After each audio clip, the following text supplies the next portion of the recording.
Shalom, bien-aimés dans le Seigneur, nous sommes dans la joie de nous retrouver pour notre dernière méditation de cette semaine. En effet, nous sommes le vendredi 24 novembre 2023 et nous vous saluons au nom de notre Seigneur et Sauveur Jésus-Christ. Nous allons lire un texte pour notre dernière méditation. La méditation de ce jour nous conduit dans les psaumes. Psaume 107, verset 1er. Nous lirons dans 3 versions. Dans lui second, il est écrit « Louez l'Éternel car il est bon, car sa miséricorde dure à toujours. » Bible du Semeur nous dit « Célébrez l'Éternel car il est bon, car son amour dure à toujours. » Et Parole de vie 2017 nous dit « Dites merci au Seigneur car il est bon, et son amour est pour toujours. » Digne d'être loué à toujours. Digne d'être loué à toujours, bien-aimé, tel est le thème de notre méditation de ce vendredi 24 novembre 2023. Bien-aimé dans le Seigneur. Louer Dieu, selon une définition populaire, générale, c'est dire ce qu'il a fait, ce qu'il fait. Et adorer, c'est dire ce qu'il est. Pourtant, ce qu'il est, bien-aimé, est à l'origine de tout ce qu'il fait.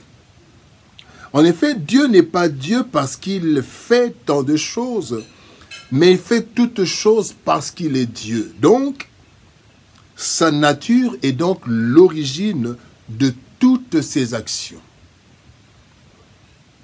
Le texte de ce jour nous exhorte à louer Dieu pour ce qu'il est, principalement pour sa bonté et sa miséricorde, source de tant de bienfaits dans nos vies. Et cette louange est infinie car Dieu est bon et miséricordieux éternellement. Il est donc digne d'être loué à toujours. Voici quelques leçons que nous pouvons tirer de notre verset de ce jour. Première leçon, louer pour sa bonté. Le Seigneur doit être loué pour sa bonté. Le psaume 138, verset 8 nous dit « L'Éternel agira en ma faveur. Éternel, ta bonté dure toujours. N'abandonne pas les œuvres de tes mains. » Donc l'Éternel agira en ma faveur à cause de sa bonté et nous le louons pour sa bonté. La bonté, c'est la qualité qui porte à faire le bien. Quelqu'un qui est bon, c'est quelqu'un qui est porté à toujours faire le bien.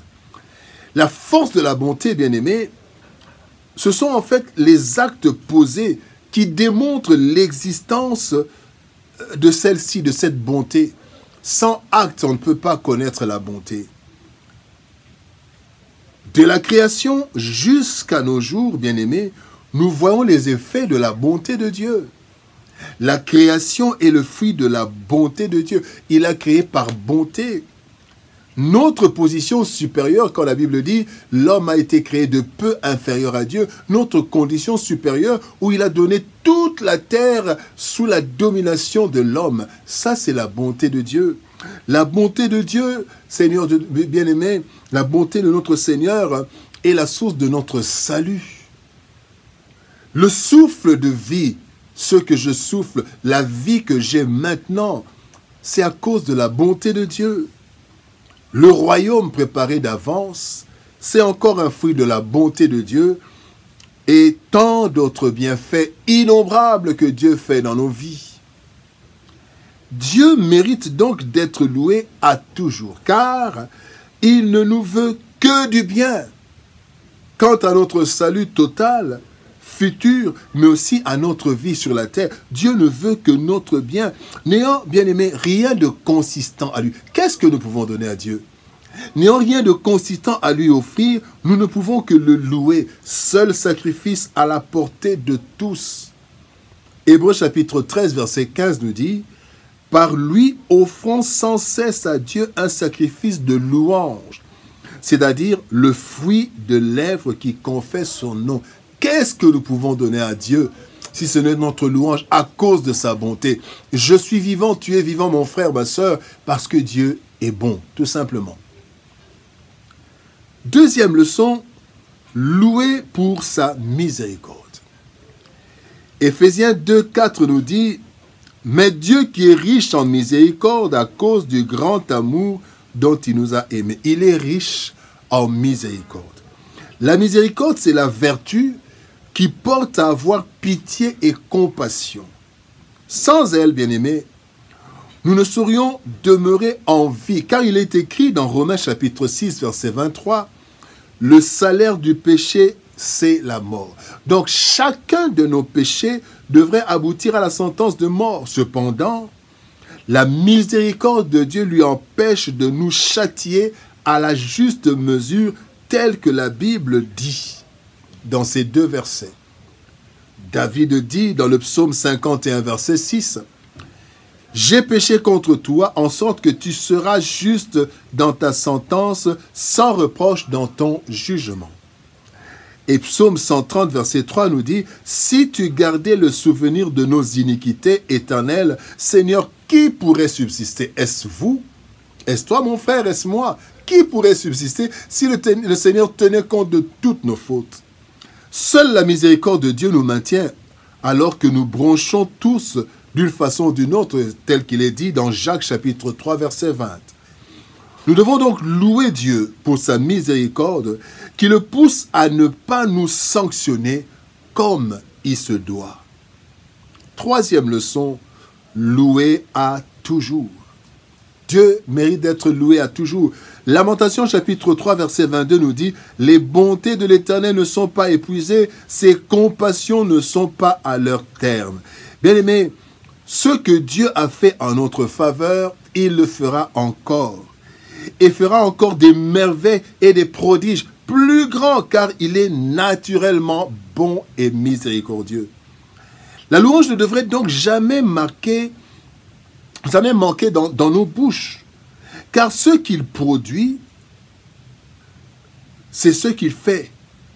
Il produit ce qu'il est. Dieu fait ce qu'il est. C'est à partir de ce qu'il est. Et puisqu'il est écrit qu'en lui, bien-aimé, il n'y a ni changement ni ombre de variation, nous pouvons donc le louer sans avoir vu. Tel que Christ le dit à Thomas dans Jean chapitre 20, verset 29, il dit « Heureux ceux qui croient sans avoir vu, heureux ceux qui louent le Seigneur sans avoir vu, mais parce que nous le connaissons. » Notre louange perpétuelle, bien-aimé, ne doit donc pas être liée à ce que nous voyons, mais à ce à quoi nous croyons. Je crois que Dieu est bon et miséricordieux, alors je le loue pour ce qu'il a fait, ce qu'il fait et ce qu'il fera encore. Cela a toujours, comme il est écrit dans 2 Timothée chapitre 1er verset 12. « Car je sais en qui j'ai cru, et je suis persuadé qu'il a la puissance de garder mon dépôt jusqu'à ce jour. » Je sais en qui j'ai cru, et puisqu'il est bon, il est miséricordieux, je le loue, parce qu'il accomplira toujours de grandes choses pour moi. La bonté et la miséricorde de Dieu, bien-aimé, qui durent pour l'éternité, sont à la base de toutes ses actions. L'Éternel est donc digne de louange pour toujours, car il ne change pas et ce qu'il produit, tout ce qu'il fait, bien-aimé, c'est le produit de ce qu'il est. Louons ainsi le Seigneur, car toutes ses œuvres proviennent de sa nature, dont la bonté et la miséricorde occupent la plus grande place. Notre Dieu bien-aimé est digne de nos louanges à toujours. Prions. Éternel Père de gloire, merci pour ton amour et ta bonté. Merci pour ta bonté et ta miséricorde. Seigneur, n'eût été ta bonté et ta miséricorde, qui d'entre nous aurait pu subsister? Merci parce que dans ta bonté, dans ton amour, dans ta miséricorde, tu nous fais du bien et tu ne nous châties pas à la mesure de nos maux. Seigneur éternel, bénis ta parole, bénis mon frère, ma soeur, que nous sachions, Seigneur, te louer, non pas à cause de ce que nous voyons, de ce que nous tenons, de ce que tu fais, mais à cause de ce que tu es, et ce que tu es produit tout ce que tu fais. Que ta parole, Seigneur de gloire, dans nos cœurs, puisse toujours nous rappeler que ta bonté et ta miséricorde, Seigneur, sont les grands sujets de nos louanges avant d'avoir vu ce que tu as fait. Bénis ta parole et bénis ton peuple au nom de Jésus-Christ, notre Seigneur et Sauveur. Nous avons ainsi prié, Père. Amen. Bien-aimés dans le Seigneur, que Dieu nous bénisse. Shalom, au revoir. Bon week-end et par la grâce de Dieu, nous nous retrouvons demain pour une nouvelle, plutôt le week-end, bon week-end, nous nous retrouvons le lundi pour une nouvelle semaine de méditation. Shalom, au revoir et à lundi.